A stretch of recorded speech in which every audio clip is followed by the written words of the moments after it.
Salut, bonjour, bonsoir. Faudrait que je mette la caméra, ça sera mieux. Bonjour, bonsoir, comment ça va? Bienvenue sur la chaîne Cap Thaïlande. On se retrouve comme chaque premier mercredi du mois pour un rendez-vous en live, en direct, tout simplement. Pendant en général 1 heure, on est ensemble pour discuter, bien entendu, de la Thaïlande. C'est ce qui nous rassemble. Il y aura quoi au programme ce soir? Eh ben, au sommaire, je vous ai sorti quand même 3 petites infos dossiers. Hein. Le premier, vous allez comprendre pourquoi. Je l'ai intitulé Partir en Thaïlande sans visa plus de 30 jours.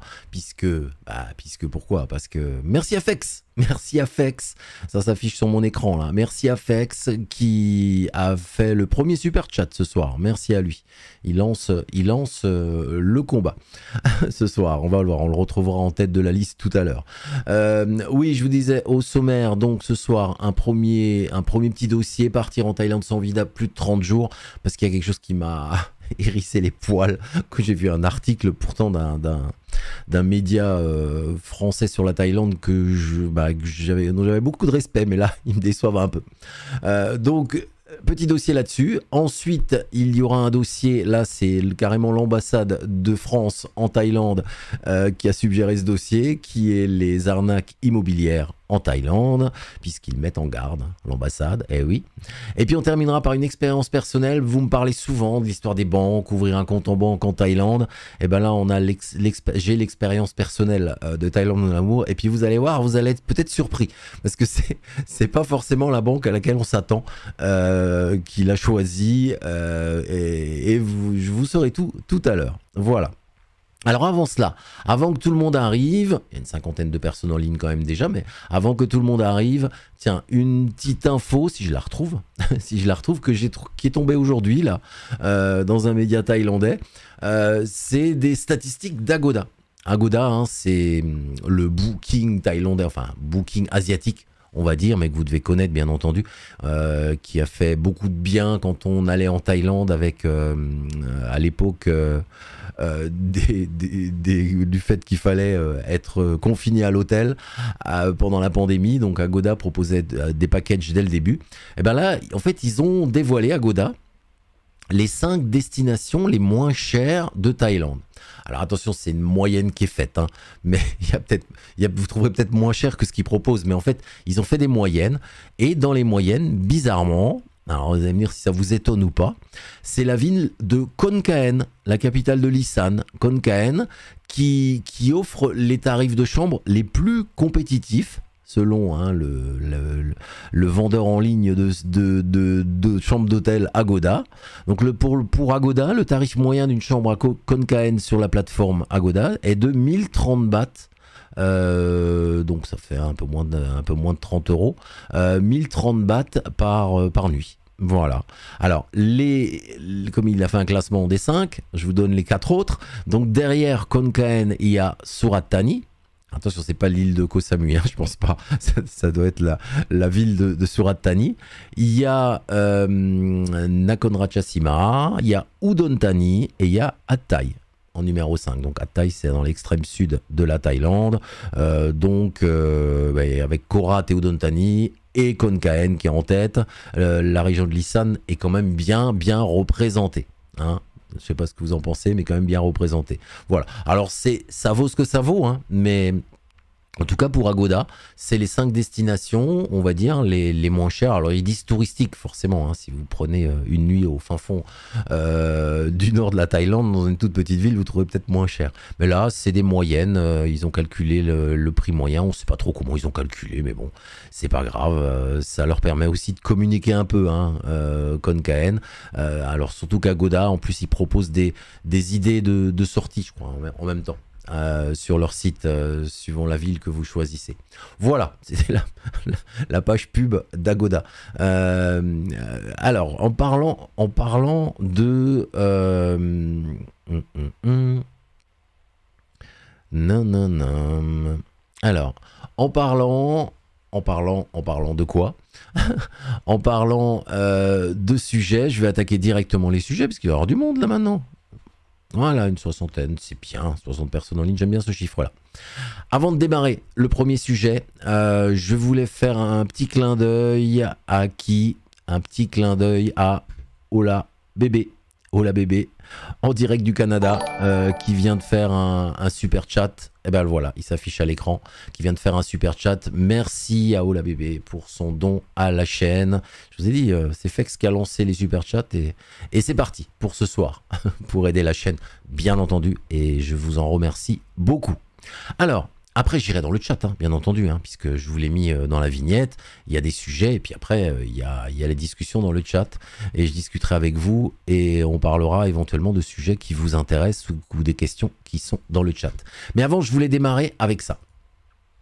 Voilà. Partir en Thaïlande sans visa, plus de 30 jours. Alors pourquoi?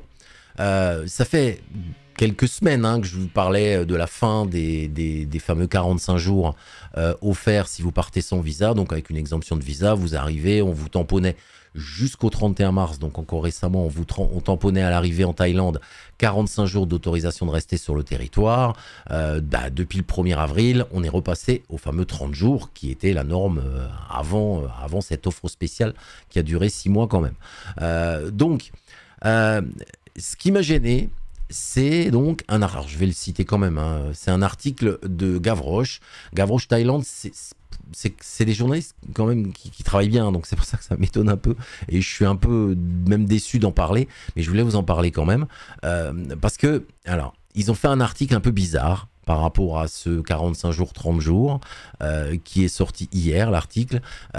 Il mélange, en fait, un publi-reportage franc et direct avec une information.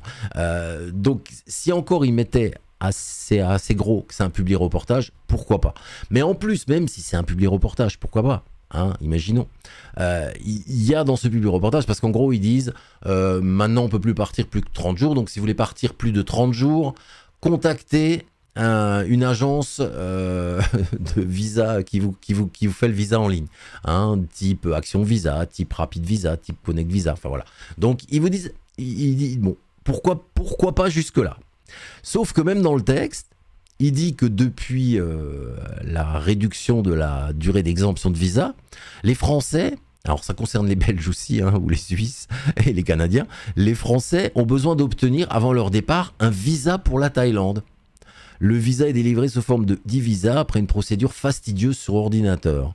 Voilà, une procédure fastidieuse sur ordinateur, ça c'est un peu vrai, mais c'est faisable quand même hein, sur l'ordinateur. Mais du coup, passer par l'agence, voilà, dont on fait la pub là dans l'article.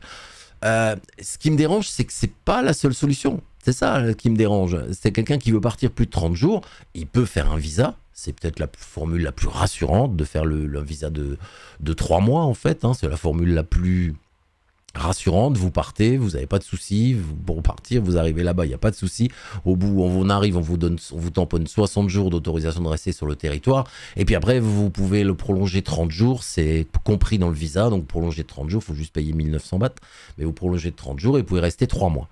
C'est le plus facile, parce que quand vous partez avec votre billet d'avion, date de départ de France, de Suisse ou de Belgique, d'où vous voulez, date de départ, et puis la date d'arrivée avant les 3 mois. Donc c'est le plus facile, et le plus facile, pas forcément le plus facile, mais c'est on va dire, le plus simple pour voyager. Ok. Mais il y a d'autres solutions. Il y a d'autres solutions. La première des solutions, même les solutions, enfin la première des solutions, elle pose juste un petit problème. En théorie, quand vous partez avec une exemption de visa, que ce soit 45 jours avant ou 30 jours maintenant, ça ne change rien, hein, ça a toujours été vrai. En théorie, il faut avoir une preuve de sortie du territoire thaïlandais avant les 30 jours. D'accord? En gros, si vous prévoyez de rester 2 mois en faisant une formule dont je vais vous parler après, il faudrait normalement avoir une preuve de sortie de territoire. Ça ne veut pas dire forcément le billet retour dans votre pays, mais ça peut être éventuellement un billet pour le Cambodge, pour le Laos ou pour les Philippines, enfin je ne sais pas. Mais ça peut être ça. C'est Voilà, donc ça c'est la seule contrainte, on va dire, qui contrecarre le visa. Mais vous pouvez quand même donc partir pour au moins 30 jours, avec une preuve de sortie du territoire, comme un billet d'avion pour Phnom Penh au bout de 29 jours, qu'il faudra acheter avant de partir, donc, puisque vous risquez de devoir le présenter éventuellement au comptoir, parce que la compagnie aérienne a en charge de vérifier cela. Hein, et donc, vous, au bout du 29e jour en Thaïlande, vous partez au Cambodge. Une nuit, ça suffit. 2 nuits, 3 nuits si vous voulez. Et quand vous revenez à l'aéroport à Bangkok, on vous redonnera 30 jours. Voilà, c'est ce qu'on appelle, alors c'est ce que les anglophones appellent des visa runs. C'est un visa run, mais un visa run par aéroport. Et vous pouvez en faire 2, 3. Vous pouvez pas attention, vous pouvez pas en enchaîner 10 parce que normalement on doit pas rester maximum de 6 mois en Thaïlande. Donc de toute façon, vous pouvez pas en enchaîner énormément, mais enfin c'est faisable. Alors ça se faisait beaucoup à l'époque des billets d'avion qui étaient assez abordables. Parce qu'un billet d'avion pour Phnom Penh, un aller-retour à la grande époque, donc avant la pandémie, ça coûtait moins cher que les frais de visa. Donc du coup, c'était presque plus intéressant de faire ça. Maintenant, c'est un peu moins intéressant. Vous verrez, parce que quand on voit les prix des billets d'avion pour le Cambodge, par exemple, c'est un peu moins intéressant. Alors, vous pouvez aussi, deuxième formule, partir toujours sans visa, exemption de visa de 30 jours. Il faut, en théorie, avoir la preuve de sortie de territoire avant 30 jours. Alors là, ça peut être quoi? Éventuellement, votre billet retour en France. Et une fois que vous êtes en Thaïlande, 2-3 jours avant la fin des 30 jours tamponnés dans votre passeport, vous allez à l'immigration et vous demandez une extension de 30 jours maximum. Ça permet aussi d'éventuellement de rester un deuxième mois. Alors, je dis bien 30 jours maximum. Pour demander l'extension de visa, alors ça dépend des bureaux d'immigration, mais on risque de vous demander une preuve d'hébergement, sur un hôtel, une réservation d'hôtel ou une bail de location ou une réservation de location. Mais on risque de vous demander ça pour le deuxième mois. Hein, et puis, on risque de vous demander votre billet d'avion retour. Donc, ça veut dire, en gros, si vous avez déjà eu si vous en avez un qui s'arrêtait à la fin du premier mois, il va falloir changer vos dates. Ça peut vous coûter aujourd'hui de l'argent, puisque les changements de date, toutes les compagnies aériennes ne le font pas gratuitement maintenant. Depuis la fin de la pandémie, ils sont revenus à essayer de gagner de l'argent, les compagnies aériennes. Voilà, donc ça c'est la deuxième possibilité. Reste après le visa run par la route. Mais là c'est pareil, vous partirez sans preuve de sortie du territoire 30 jours, donc si vous faites un visa run, ou alors vous partez avec un billet d'avion retour dans les 30 jours, mais après avec le visa run, il faudra changer le billet d'avion. Visa run classique, j'allais dire, où c'est, alors attention, parce que les faire tout seul, ça devient très compliqué. Au Cambodge, c'est quasiment plus possible. Vous êtes obligé de passer par une agence, choisir une agence du côté de Pattaya et Bangkok, et il faut s'y prendre à l'avance parce qu'ils doivent faire la demande auprès des Cambodgiens. Hein, parce que c'est les Cambodgiens qui bloquent un petit peu. Et au Laos, ça devient assez compliqué aussi. Ils aiment de moins en moins ça. Mais bon, c'est encore faisable. Et c'est une autre solution pour éventuellement, après les 30 premières journées en Thaïlande, de revoir 30 jours quand vous revenez. Les visa run par la route, il y en a, c'est maximum 2. Hein, 2 par an. Voilà, donc... au moins, ça c'est clair. Donc voilà, donc il y a d'autres formules. Après, la plus, on va dire, pas la plus sûre, je sais pas comment je pourrais trouver le terme. Si on veut pas se poser de questions et de soucis, si on part 2 mois, 2 mois et demi, voire jusqu'à 3 mois, le plus simple quand même, ça reste de faire un visa.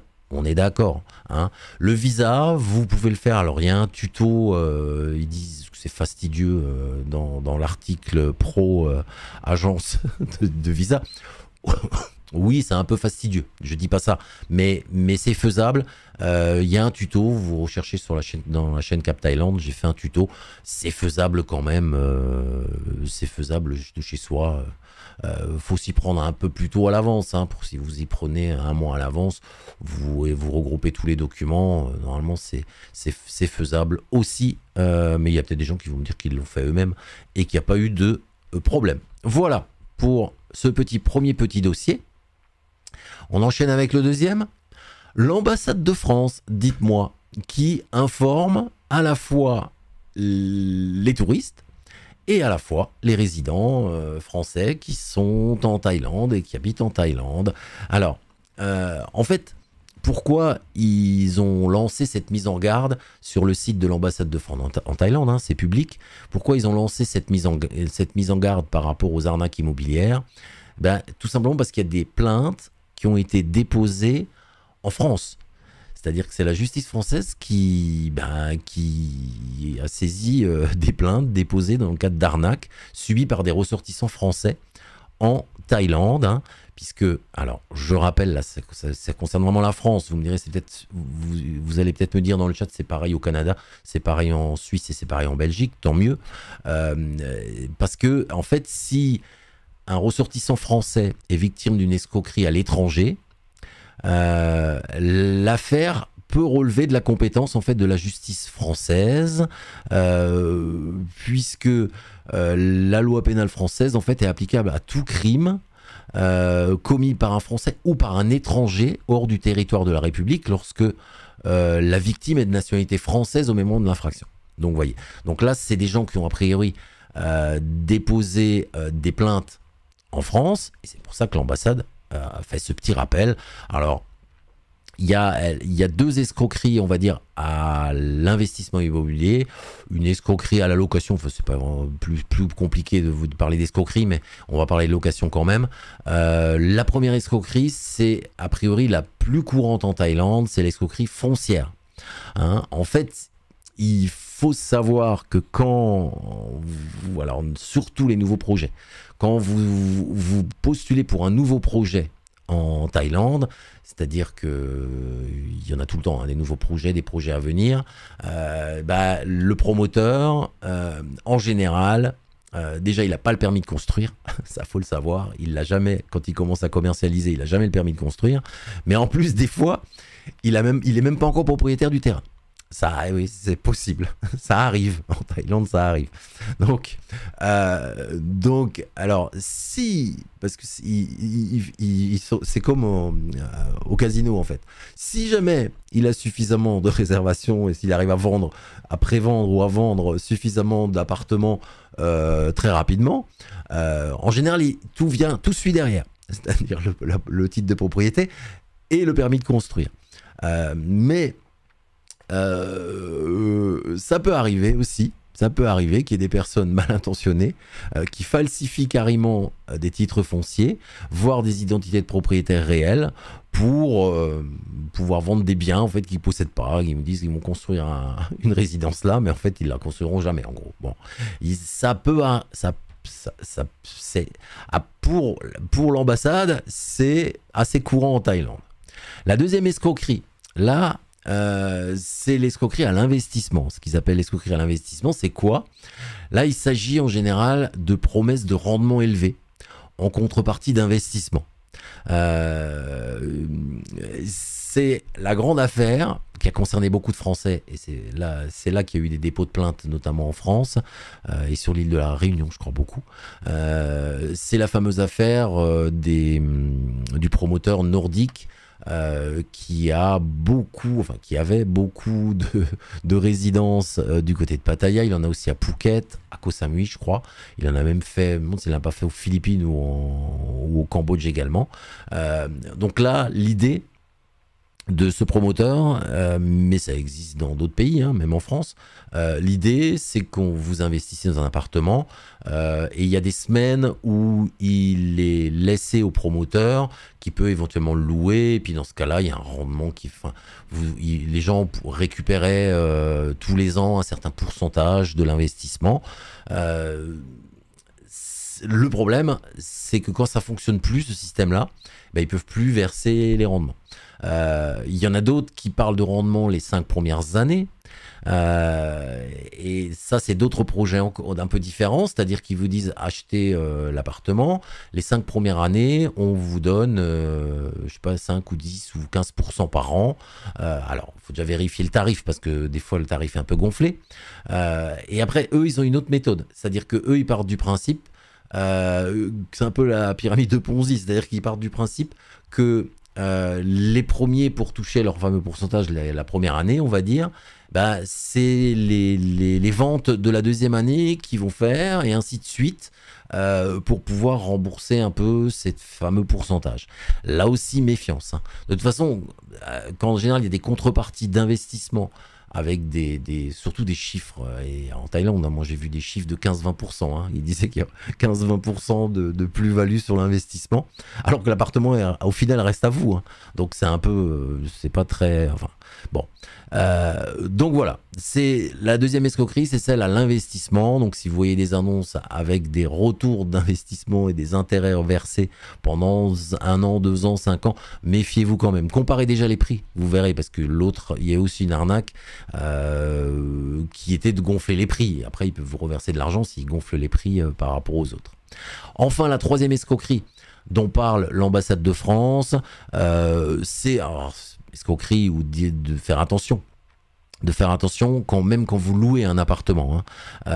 Parce que ça se fait beaucoup pour les locations d'appartements en Thaïlande. On a tendance à vous proposer de payer par exemple la première année complète. Pourquoi pas, hein, mais après il faut vraiment être sûr que l'appartement est bien au propriétaire, il est bien géré par quelqu'un, enfin vous voyez ce que je veux dire, parce qu'a priori il y a un Français qui s'est fait avoir, c'est-à-dire que l'appartement que quelqu'un lui a loué, il n'était pas du tout, en fait le Thaïlandais l'avait loué, et puis il l'a reloué derrière, mais après le propriétaire est venu faire partir l'autre personne, sauf qu'elle avait payé 1 an de loyer à l'autre Thaïlandais. Bon, ça peut arriver, ce genre de choses, alors faites quand même là aussi attention, attention. Alors, les conseils pour les investissements, n'hésitez pas quand même à passer par un cabinet d'avocats. Hein, il y a des cabinets d'avocats avec des avocats francophones, hein, en Thaïlande, vous en trouvez, alors surtout dans les stations balnéaires, mais vous en trouvez à Phuket, vous en trouvez à Bangkok, vous en trouvez à Pattaya. Eux, ils vont pouvoir tout vérifier. Donc déjà, ça vous devrait vous rassurer. Ils vont pouvoir même éventuellement traduire les contrats. Alors les contrats peuvent être des fois sont en thaï ou en anglais, ou qu'en anglais. Quand c'est en anglais, c'est un peu plus facile à traduire, mais si à la version thaï d'origine, c'est bien de faire traduire par le cabinet d'avocat la version thaï d'origine. Enfin, de toute façon, ils demanderont à le traduire pour voir ce qu'il y a exactement dans le contrat.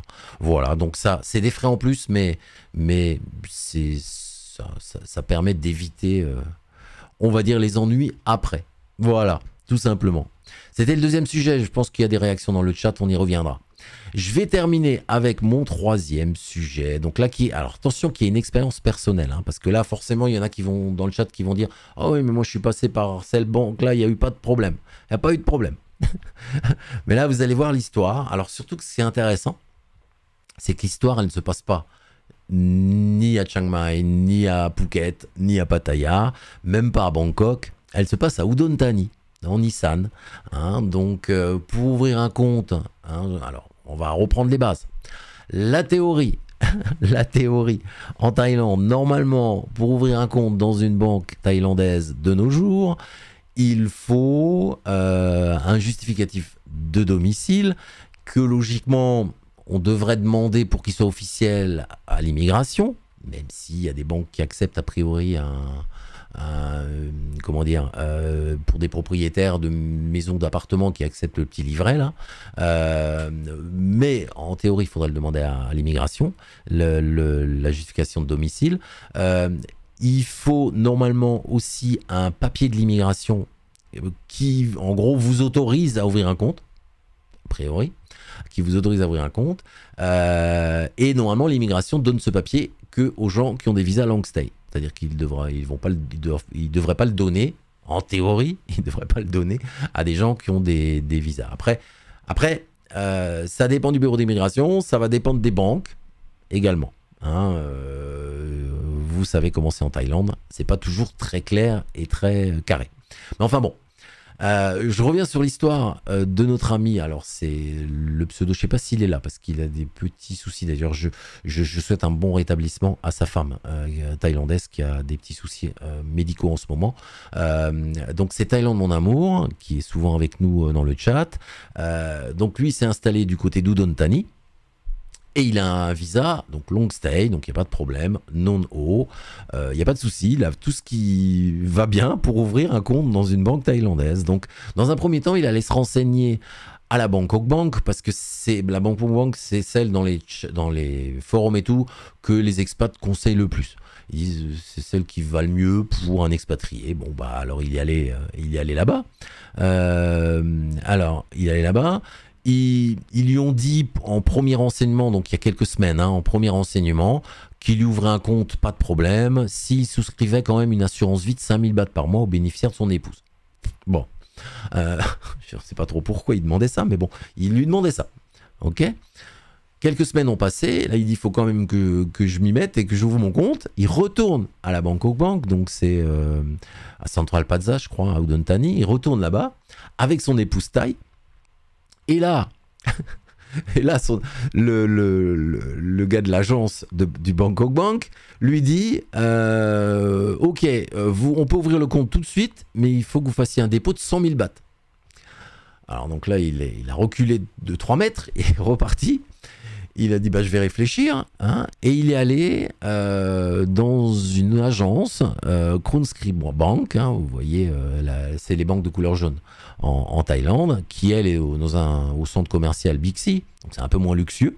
Il est allé là-bas, et là-bas, eh ben, ça paraissait tout de suite beaucoup plus simple. Il n'y avait pas de problème pour ouvrir un compte. Le dépôt minimum 500 bahts. Hein, plus, alors il demandait 400 bahts de gestion annuelle, donc pour payer, il fallait payer la première année tout de suite, 400 bahts pour l'année, hein, les frais bancaires, oui je sais ça ressemble pas aux frais bancaires dans nos pays, mais c'était pour l'année 400 bahts. Voilà, donc tout était inscrit dans les conditions générales, il n'y a pas eu de problème.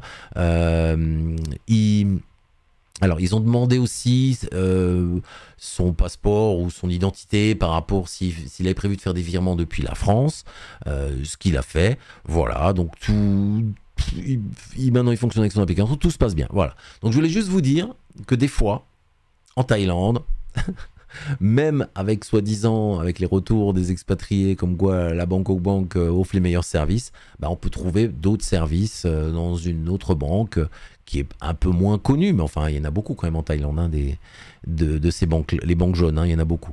Donc voilà, donc c'est pas forcément le conseil, hein. Après vous faites comme vous voulez, vous pouvez aller vous renseigner aussi, vous verrez bien ce qu'on propose. Ça ne veut pas dire que si vous allez demain à la Bangkok Bank de Phuket, ils vont vous faire la même chose, hein. Ils vous demanderont peut-être que un dépôt de 500 bahts et puis c'est terminé.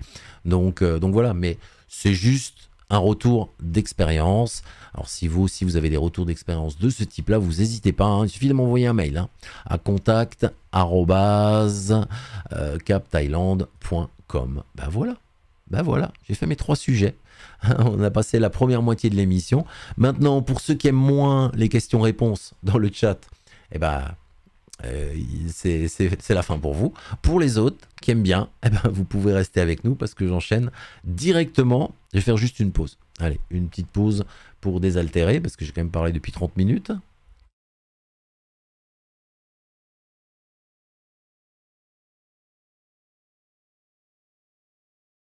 Voilà, petite pause rapide. Et on envoie le chat. Il faut que je rembobine, forcément. Oula, oui, il faut que je rembobine. Oh là, voilà. Oh, mais j'ai les heures anglaises, là. J'ai les heures anglaises. Alors, je vais pas passer les bons jours, hein, comme d'habitude, le mercredi soir, parce que sinon, je vais pas finir dans les temps. Hein, donc, surtout qu'il y a presque 100 personnes en ligne. Donc, on est parti. Allez, je vais voir. Ah oui, alors, petit clin d'œil quand même à notre ami Roger. Notre ami Roger, membre historique de la chaîne Cap Thaïlande, qui revient au pays. Il vient de retourner dans son pays, qui est la Thaïlande. Il avait fait un petit passage en France obligé. Hein, et voilà, dans un mois en France quand même. Aïe, aïe, aïe. Un mois en France et il est de retour chez lui. Donc ça fait plaisir. Ça fait plaisir. Alors, je vais descendre et je vais voir si... Ah oui, tiens, il a voyagé, mais c'est un aller simple, je pense qu'il a pris Roger. Hein. Il a voyagé sur Golf Air, Roger, pour faire la France-Thaïlande. Il a payé 440 €. Ça fait 880 € l'aller-retour. Ouais, c'est correct quand même. Golfer se replace, hein, c'est assez bizarre. On en avait plus trop entendu parler, on les trouvait plus trop dans les comparateurs de vol, Golfer, et maintenant ils se replacent sur la Thaïlande. Voilà, Olivier, bonjour. Alors, bon, Olivier n'arrive pas à trouver de billets pour octobre à moins de 1000 €. C'est clair, hein, c'est clair. Alors, il y avait un article il y a quelques semaines, là. Il y a des spécialistes, hein, qui parlent maintenant de 2 à 3 ans, hein, pour revenir à la normale. Tiens, sachez quand même, hein, alors, l'une des, quand même, des principales raisons, hein, des hausses des tarifs, c'est qu'il n'y a toujours pas assez d'offres, hein, puisque la Thaïlande, en 2023, devrait pas dépasser 60% du nombre d'avions, 60% par rapport à 100% avant la pandémie. Donc les hausses de tarifs, enfin les tarifs forts, on va dire, actuels, et même effectivement pour les vols d'ici de la fin de l'année, les tarifs forts sont quand même beaucoup dus à ça. C'est-à-dire qu'il n'y a pas assez d'offres. Il n'y a pas assez d'avions. Alors, pourquoi il n'y a pas assez d'avions? Il y a a priori des problèmes pour trouver le personnel, ça c'est une chose. Les compagnies aériennes ont du mal à trouver du personnel, parce qu'ils en ont viré aussi pas mal, hein. Pendant la pandémie, il faut aussi être clair avec ça. Ils en ont viré pas mal, maintenant ils ont du mal à les retrouver, à les récupérer. Et puis l'autre problème, c'est qu'ils ont aussi vendu des avions, ou ils ont arrêté d'en louer, ce qui fait qu'ils ont mis dans la muse des loueurs, qui eux, je sais pas ce qu'ils ont fait, mais ils ont peut-être moins d'avions à louer maintenant. Donc du coup, voilà, donc tout ça fait que c'est pas pour tout de suite, quoi. Il faudrait que la Thaïlande revienne à 100% de vol, c'est-à-dire comment le nombre de vols qu'il y avait avant la pandémie, pour qu'il y ait moins, moins de demandes, pour que la demande baisse, on va dire, et qu'il y ait plus d'offres. Non, non, non. Hop, hop, hop, hop, hop. En train de faire des bêtises, moi. Je vais bloquer quelqu'un sans le vouloir. Alors, notre ami Filso, qui lui a un truc à l'aéroport, c'est à l'aéroport de Bangkok, hein, je crois, hein, c'est ça. Hein, parce qu'il y a une ligne, en fait, senior. Ligne senior femme enceinte. Alors, il n'est pas dans les femmes enceintes, hein, je vous rassure. Mais par contre, il prend la ligne senior, et du coup, il n'y a jamais personne. Et puis, il passe par là, et puis ça passe bien. Ça passe rapidement, pour se faire tamponner le passeport.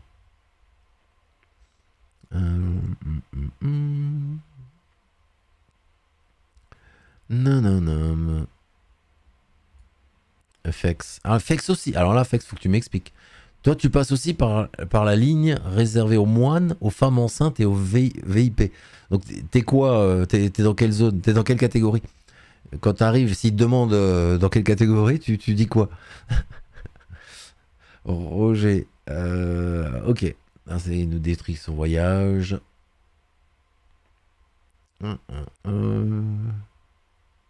Alors, Walking Tour 360 nous a fait un poisson d'avril.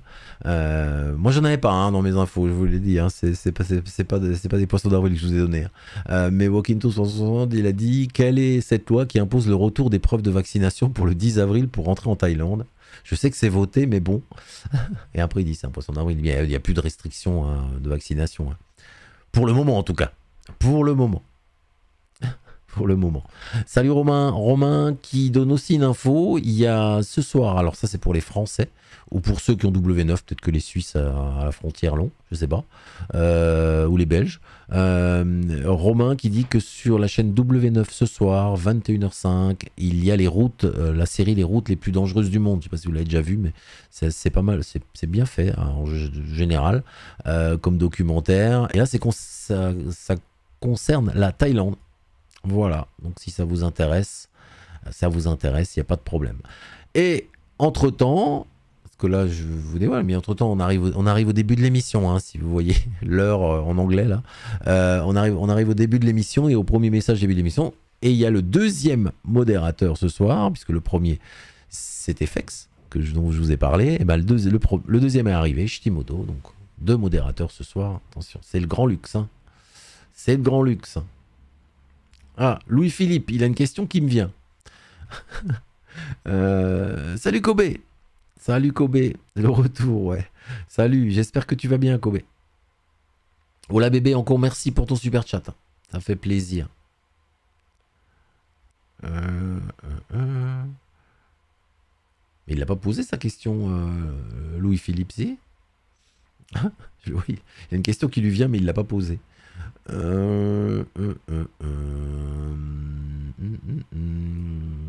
Romain, coucou. Alors, il y a une chaîne YouTube consacrée à une émission de radio qui s'appelle The Ghost Radio, consacrée au paranormal, mais ce n'est pas sous-titré en anglais ou français. D'accord, ouais, t'as vu ça. Alors, je vais vous donner cette info. J'en ai pas parlé, mais c'est vrai que il y a des gens qui ont lancé une web radio, en fait, enfin une émission de web radio, c'est pas une web radio complète, une émission de web radio. Alors Romain va me dire si je dis des bêtises, mais je crois que ça se passe dans une tour un peu désaffectée, je crois de Bangkok, et ça émet à minuit. Alors je sais même pas si c'est tous les jours ou certains jours de la semaine ou que le week-end. Et c'est une émission en fait qui fait appel aux auditeurs pour qu'ils viennent raconter quelque chose de paranormal qui leur est arrivé. C'est pour ça que ça s'appelle Ghost Radio, la radio des fantômes. Donc pour raconter une histoire de fantôme, enfin une expérience qui leur est arrivée par rapport aux fantômes. Et ça fait un peu le buzz, on va pas exagérer non plus, mais on en parle beaucoup, on en parle un peu en Thaïlande, tout simplement parce que les Thaïlandais et les fantômes, c'est quelque chose. C'est une histoire d'amour. Bonsoir Anna, merci d'être présente. Bonsoir Johanna. Alors Romain, peut-être qu'il conseille de prendre un visa le 30 jours pour éviter un refus de prolongation sur place et d'avoir un souci avec son billet d'avion par exemple. Oui Romain, peut-être, mais là je vous ai pas lu tout l'article, vous irez le voir si vous voulez sur le site de Gavroche. Mais ça me dérange pas qu'ils fassent du public reportage. Pourquoi pas, ils ont besoin de vie, d'argent pour faire vivre leurs journalistes aussi. Donc ça me dérange pas. Mais sauf qu'ils le notent. Parce que là, vous voyez, qu'ils notent bien public reportage, voilà, ou sponsoring, enfin ce qu'ils veulent. Mais qu'ils le notent, quoi. Parce que là, ça fait un peu bizarre. Voilà. C'est juste ça qui m'a embêté. Sinon, Gavroche, je le conseille parce qu'ils ont des articles de fond, des fois, qui sont très intéressants. Très intéressant. Alors Greg, pour un vol de BKK vers un pays limitrophe, pour un visa run, ça coûte minimum 4000 bahts actuellement. 100 €, c'est ça? Ouais, centaines d'euros. C'est pour ça que je dis qu'aujourd'hui, quelque part, le visa est plus intéressant. À l'époque, c'était beaucoup moins cher et ça valait presque le coup de ne pas s'embêter à faire un visa. Aujourd'hui, le visa est presque moins cher. Alors Romain, pour les arnaques, ça relève du droit international. Avant d'acheter un condominium, le mieux est de prendre un avocat de taille qui vérifiera tout le programme immobilier. Ouais. Je sais pas si ça relève trop du droit international. Si tu te fais arnaquer, je suis pas sûr du tout. Mais en tout cas, en France, Romain, pour ce qui nous concerne, la loi française, je savais même pas moi. La loi française, on peut déposer plainte en France en fait. Alors après, est-ce que ça avance ou pas, je sais pas, mais on peut déposer plainte. Giovanni, merci pour vos vidéos, c'est quasiment 3 h du matin. Où ça? Où ça, monsieur? Où ça, monsieur? Oui, il est 1h07 actuellement en Thaïlande, mais je sais pas où t'es. Donc ça dépend où t'es. Là, Greg, sait-on les compagnies qui vérifient vraiment les billets de retour?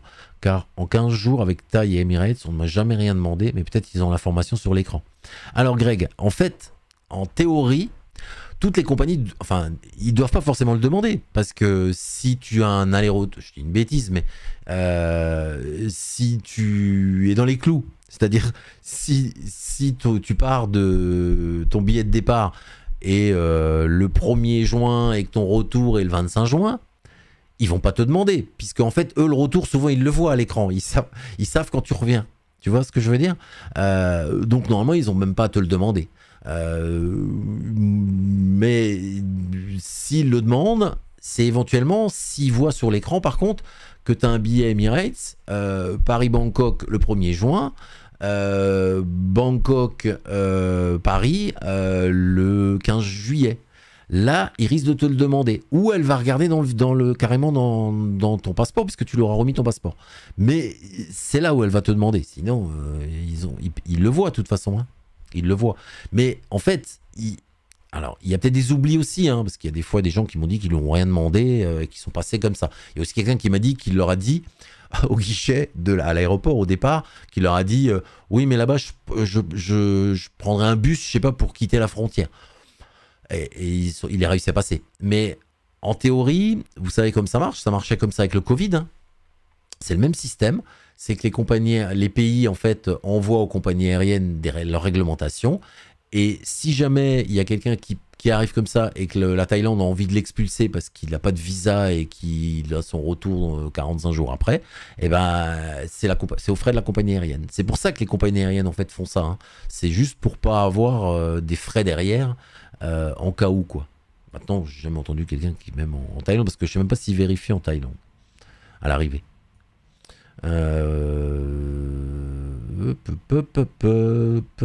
Alors, 7,57.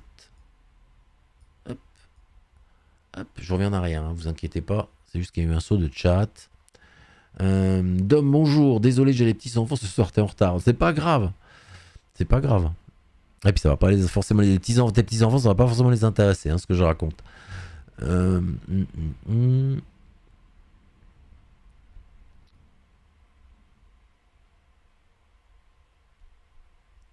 Alors, Greg, 2 fois les précédentes années, l'agent d'immigration m'a demandé à ma surprise l'impression de ma réservation. Alors que j'étais devant lui et le coupon du siège qui prouve que j'arrivais avec ce tel vol numéro de vol. Parce que il voulait savoir quand c'est que je ressortais du pays. Ah ouais, donc ça t'est arrivé toi, Fex. Ah, moi, par contre, ça m'est jamais arrivé. Qu'à l'immigration, il demande à vérifier le retour, ça m'est jamais arrivé. Mais comme quoi. Alors, qu'est-ce qu'il répond, Greg? L'agent de l'immigration, à ton arrivée à l'aéroport, jamais eu cela depuis mes voyages de 2007. Mais j'ai eu de la chance. Ouais, non, mais moi non. Moi non, là, de ce côté-là, je suis comme toi, Greg. Moi, j'ai jamais eu ce cas-là. Alors, JF Pat, pardon. Bonjour à toi, hein, JF Pat. Petite question, HS, hors sujet. Certaines agences proposent la validation du permis français ou international pour obtention du permis Thaï. As-tu des infos? Oui, alors tu trouves ça, tu vas trouver. Ah bah je sais pas si, je sais pas où tu vas, dans quel coin tu vas en Thaïlande d'habitude, mais du côté de Pattaya par exemple, t'en trouves. Hein. T'en trouves notamment. Alors notamment pour le permis moto à partir du 125 obtenu par équivalence. Ça c'est autre chose. Ça, c'est autre chose. Je dis pas que ça marche pas, mais en théorie, ça devrait pas marcher. Mais bon, après, en Thaïlande, entre la théorie et la pratique. Mais en tout cas, de toute façon, aujourd'hui, je veux pas dire que c'est plus simple, mais c'est presque bien de passer par une agence. Donc, il y en a dans les grands. Vous en trouvez dans les grandes cités balnéaires. Hein, vous ne les trouvez pas ailleurs, mais c'est plus simple presque de passer par une agence. Pour le permis, ça devient un peu compliqué parce que maintenant il y a 2 rendez-vous. Avant, il suffisait d'aller se présenter, dans la foulée vous arrivez tôt le matin et vous passiez les épreuves. Il n'y avait quasiment pas d'épreuves, hein, mais si vous arriviez avec les bons documents, il n'y avait pas de problème. Maintenant, il y a un 2e rendez-vous et ils deviennent plus titilleux avec les comment on appelle ça, les traductions. Hein, parce qu'il faut une traduction de votre permis français. Donc l'agence, elle gère tout ça. Alors elle demande de l'argent, c'est sûr, hein, mais elle gère tout ça. Souvent, ils viennent avec vous présenter, et c'est vrai que ça passe mieux. Mais après, le permis 125 moto, pour moi, enfin, j'en sais rien. C'est pas prévu normalement par la loi thaïlandaise. Alors Stéphane, Eric, pour info, arrivé en Thaïlande avec visa haut de 3 mois. Ils ont mis date autorisée de 3 mois directement sur le passeport. Oui, c'est normal, parce que tu as un visa non eau. Ouais, c'est normal. C'est normal, Stéphane. C'est normal, parce que là, si tu veux, là, je parlais d'un visa touristique de 3 mois. Toi, alors, le visa non eau, pour les gens qui ont plus de 50 ans, on peut aussi le faire à la place du visa touristique. C'est aussi un visa de 3 mois. Sauf c'est pas tout à fait le même but. Déjà, il y a des capacités financières qui sont pas les mêmes, hein, qui sont demandées. Sauf qu'il n'a pas tout à fait le même but. En fait, le visa non eau, c'est un visa long stay à la base. Sauf que la Thaïlande l'a fait comme ça. Il faut le demander dans son pays d'origine, à l'ambassade, ce qu'a fait Stéphane. il est valable que 3 mois dans un premier temps, et quand vous arrivez en Thaïlande, vous pouvez directement demander l'extension après 3 mois, l'extension d'1 an, c'est-à-dire comme un autre visa long stay. C'est pour ça qu'il est un peu particulier. Celui-là, tu as 3 mois directement. Tu n'as pas obligé de faire comme le visa touristique, 2 mois plus 1 mois. C'est 3 mois directement, c'est normal. C'est normal. Mais je parlais pas de celui-là parce que pour des touristes, ouais, ça demande, il y a une garantie financière importante quand même, hein. Je sais pas, Stéphane, rappelle-moi, c'est pas 6 000 euros, je crois, d'avoir sur le compte, les derniers relevés. Je crois que c'est quelque chose comme ça, hein. Alors, Roger, hier, contrôle sur le 3e road, j'étais étonné de voir des policiers prendre des photos des gens sans casque, faringue et taille. Tu sais pourquoi? Je sais pas, mais en fait, depuis les histoires de Phuket, je sais que j'ai vu passer que la police nationale thaïlandaise commence à demander, notamment dans les autres, on va dire les autres cités balnéaires ou les autres cités touristiques de Thaïlande, demandent à ces autres policiers de faire la chasse aux gens en scooter, notamment. Voilà. Donc je sais que, mais après je sais pas si c'est lié à ça ou pas. Je sais pas si c'est lié à ça ou pas. Mais ils ont eu a priori comme mission, j'allais dire, aussi de vérifier tout ça, hein, parce que ça fait quand même un foin un petit peu du côté de Phuket. Quand t'étais pas là, Roger d'ailleurs, non? T'étais pas là, hein, quand il y a eu le problème à Phuket, quand t'étais pas là, voilà. Non, non, non. Ah non, t'as prévenu qu'il y avait une émission sur W9, d'accord. Romain me dit oui, c'est ça, dans un immeuble Bangkok. Ouais, c'est l'émission sur les fantômes là.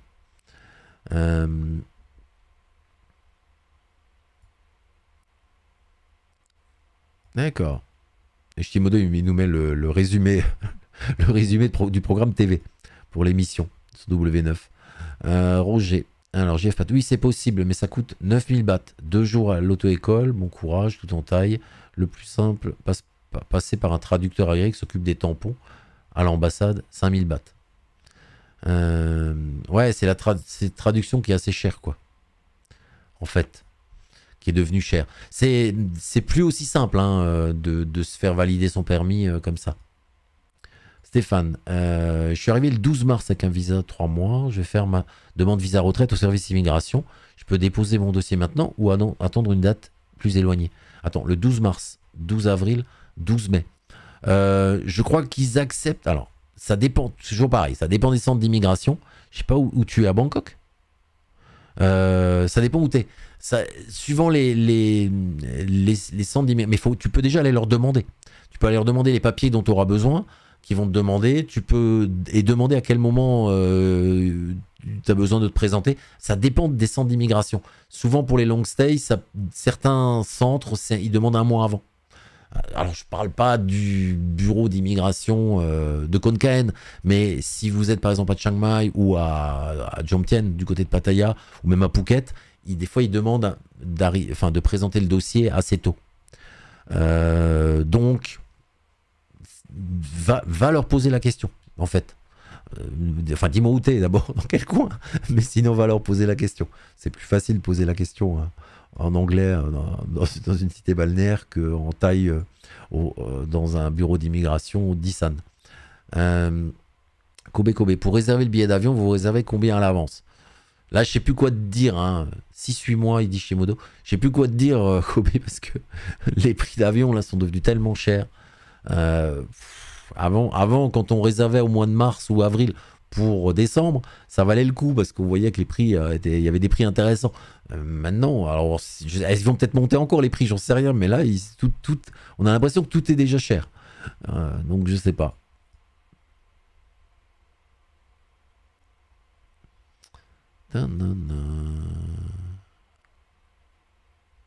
Je reviens. Hein. Ok.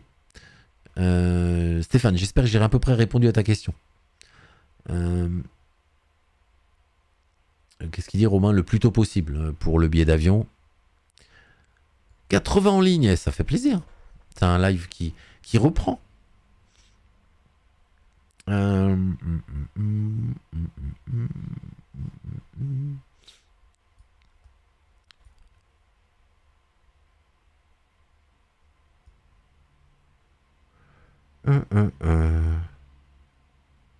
Ah, Roger, non, non, non, non, non, non, non, il a tout ce qu'il faut pour faire un visa non eau. Ça sert à rien que là il passe par qu'il demande un visa non OA. Là sur ce coup-là, ça sert à rien. Il a déjà son visa non eau retraite, donc il a juste à demander une extension d'1 an. Donc il n'a pas de raison, Stéphane, là, de basculer sur un visa non OA. Non, non. Kobe il dit c'est vrai que j'aurais dû réserver 3-4 mois à l'avance, j'aurais économisé 100 €. Romain, j'ai déjà acheté mon billet d'avion pour juillet. Je conseille déjà de le prendre pour ceux qui partent fin d'année car les prix sont déjà élevés. Ouais, c'est ça, que les prix sont déjà élevés. Ouais. Logiquement, Kobe, c'était ça. Hein. Quand tu le prenais 6-7 mois avant, ça valait le coup. Avant la pandémie. Maintenant, je ne sais pas.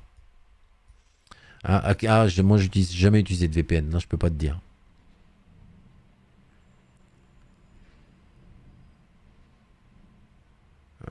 Ah ouais, Romain. Donc, il aurait déjà augmenté les billets d'avion en 15 jours. Oh là là là là là là.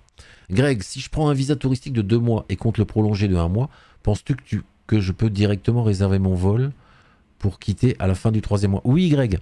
Le visa touristique, Greg, c'est un visa touristique de 90 jours. Tu vas voir, si tu vas sur le site de l'ambassade, tu verras, c'est clair et net. Il parle de visa touristique 90 jours. Donc là, tu peux réserver un billet pour 3 mois. Il n'y a pas de problème. Tu n'auras pas de soucis à l'aéroport ou quoi, parce que tu as réservé un visa touristique de 3 mois. Après, la particularité de la Thaïlande, c'est que ce visa de 3 mois, c'est 2 plus 1. C'est-à-dire que au bout des 2 premiers mois là-bas, il faut que tu ailles dans un bureau d'immigration. Mais tu verras, là, c'est automatique. Hein. Des fois, ils ne demandent même pas les papiers parce que tu as le visa. C'est quasiment automatique. Ils te donnent le 3e mois. Alors, sous réserve que tu as 1900 bahts dans les poches. Mais c'est tout. Mais là, t'as pas de problème. T'as pas de problème. C'est juste que c'est pas un visa touristique de 2 mois, en fait. Sur le site de l'ambassade, il s'appelle bien... Pardon, il s'appelle bien, je vais vous le montrer, comme ça on sera tous d'accord. Les types de visa. Voilà. Hop, hop, hop. C'est pas là que je vais venir, mais je suis obligé de passer là. Hop, hop, je suis obligé de passer devant vous là. Pas joli ça. C'est pas joli. Voilà, quand on regarde, voilà, visa touristique, donc TR single. Single, c'est une entrée. Attention, hein, le visa touristique, c'est entrée unique. C'est-à-dire que si jamais vous avez envie, au bout de 15 jours, d'aller au Cambodge ou au Laos, quand vous quittez la Thaïlande, vous perdez tous les droits de votre visa. Hein. Voilà, le visa touristique est délivré pour un but touristique. Il est valable 3 mois après la date de dépôt et donne droit à un séjour de 60 jours. Le visa touristique peut être prolongé 1 mois supplémentaire dans un des services sans sortir du pays. Voilà. Oula, bah ça par contre c'est nouveau. À noter que la procédure du visa prend environ 1 mois. Avant ils mettaient 15 jours. Maintenant ils mettent 1 mois, voire plus si le dossier est incomplet. Ah bah donc.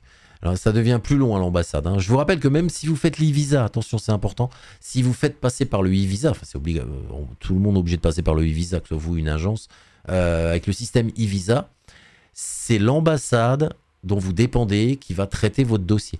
Ça part pas en Thaïlande, c'est-à-dire c'est pas c'est des Thaïlandais qui sont dans les ambassades, mais c'est pas l'immigration en Thaïlande qui gère ça. C'est bien l'ambassade.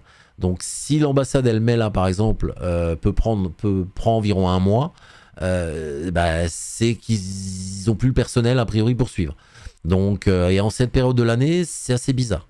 Ça veut dire que soit il y a beaucoup de demandes mais c'est pas la période où il y a le plus de demandes. Donc ça veut dire qu'ils ont peut-être un peu moins de personnel. Donc il faut aussi prendre suffisamment tôt. Donc au moins 1 mois à l'avance. Voilà.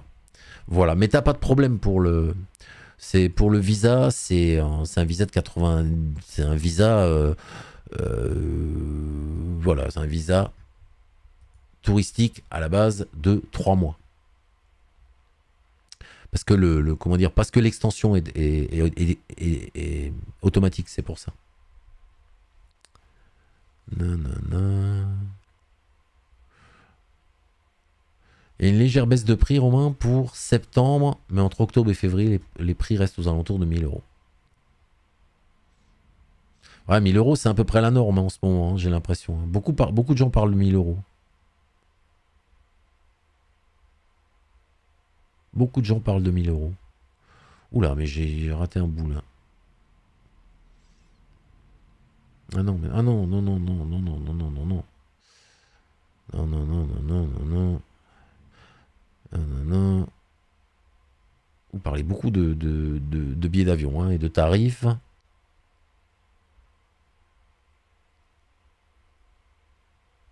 Et de tarifs. Ah, Kobe, il utilise donc un VPN pour réserver aussi.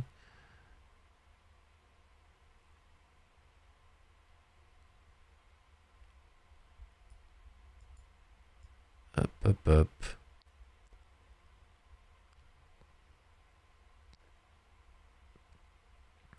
Alors, on a le plus gros du budget, c'est vraiment le billet, car pour les hôtels, il y a plein de bons plans sur Agoda.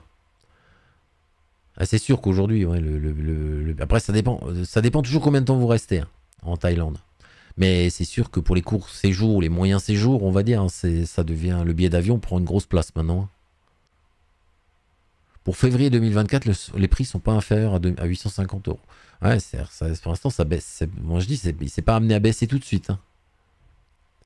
Alors, j'ai regardé les prix pour un vol avec Qatar en février 2024. Séjour de 2 semaines pendant les vacances scolaires. On est déjà au-dessus des 1000 euros. Ah ouais. Oh là là là là. Je vais peut-être redémarrer le dimanche dans les Quad 9 Hebdo, là, redémarrer le baromètre des billets d'avion pour voir comment ça évolue dans l'année qui arrive. Alors, Jeff Pat, il y a moins cher si on accepte des trajets de 20 à 30 heures. Ouais. Roger, je ne sais pas où il recherche les vols fin novembre pour 15 jours, retour 9 décembre sur Go Voyage, 840 euros Paris-Bangkok. Oui, tu trouves 840, tu peux trouver encore. Non, mais après, effectivement, ça dépend ce que tu cherches comme vol, Roger. Tu vois ce que je veux dire, entre guillemets, comme qualité de vol. Si tu veux pas trop de temps d'attente, si tu veux un vol direct, voilà. Tu vois, Kobe dit, j'essaie de prendre des vols directs dès que possible. Ça dépend après du type de vol aussi. Hein. Je suis en bas là du chat ou pas? Il veut pas redescendre le chat. Ouais, je suis en bas du chat, c'est pour ça. Fex, moi c'est marrant que ce soit écrit valable 3 mois à partir de la date de dépôt. Moi j'avais pour info qu'il était valable 90 jours dès la date d'émission pour entrer sur leur territoire. Il est ouais, mais en fait c'est pas la même, c'est pas les mêmes. Attends, c'est pas les mêmes dates. C'est pas les mêmes dates. En fait, le valable 3 mois, c'est-à-dire que quand tu le reçois, dessus, il faut que tu rentres en Thaïlande dans les 3 mois. Tu vois ce que je veux dire? Il faut que tu arrives en Thaïlande dans les 3 mois par rapport à ta date d'émission, en fait, de dépôt. Et après, tu as les 90, enfin, tu as les 60 jours plus 30 jours quand tu arrives en Thaïlande. C'est pas les mêmes dates.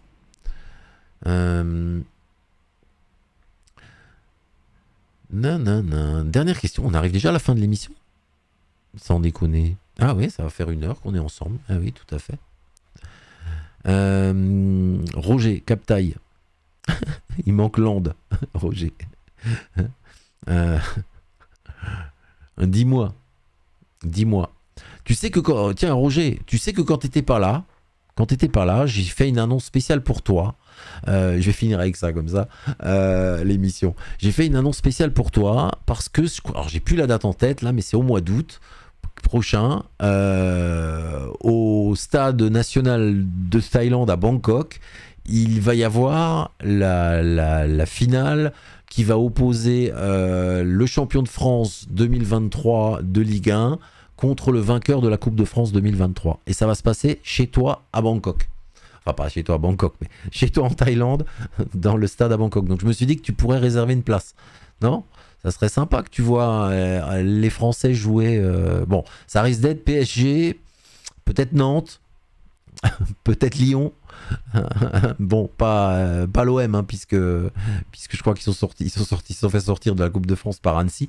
Annecy, je savais même pas qu'ils jouaient au foot, moi, Annecy. Mais bon, l'OM, ils ont réussi à sortir l'OM. Donc voilà, donc je sais pas. Ah, tu me donnes les. Avec Golfer, d'accord. Avec Golfer, ouais. 880 avec Golfer.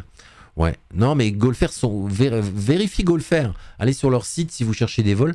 Parce que bizarrement, ils sont de nouveau à peu près placés. Je sais pas. Je sais pas par quel miracle. Puisque avant, on les voyait moins. On les voyait plus beaucoup. Moi, j'ai beaucoup voyagé avec Golfer au début quand j'allais en Thaïlande, il y a une quinzaine d'années ou 20 ans.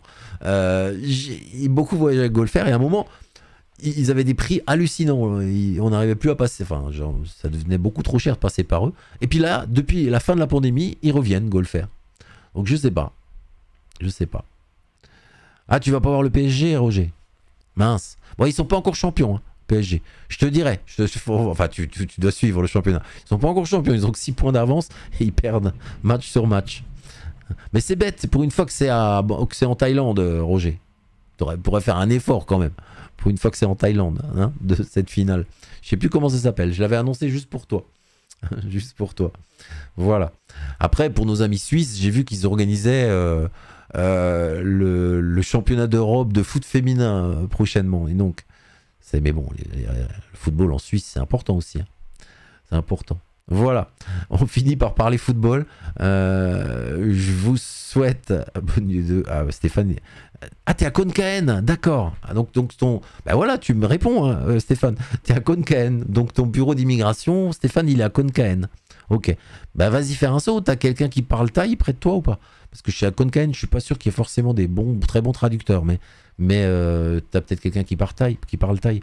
Pour déjà avoir les infos. Prends les infos avant. C'est important, tu vois, des fois, les services d'immigration, après, ils gèrent un peu comme ils veulent.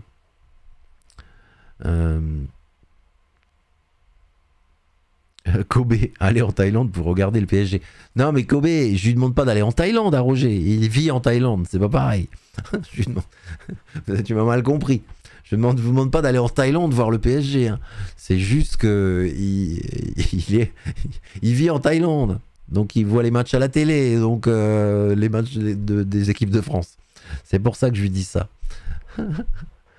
Je ne vous demande pas d'aller prendre un billet d'avion pour aller voir le PSG. Enfin, on n'est même pas sûr que c'est le PSG. On va attendre. On va suivre l'affaire. On va suivre l'affaire. On va suivre cette affaire-là. Ok, bah ça me donne un chat dans la gorge.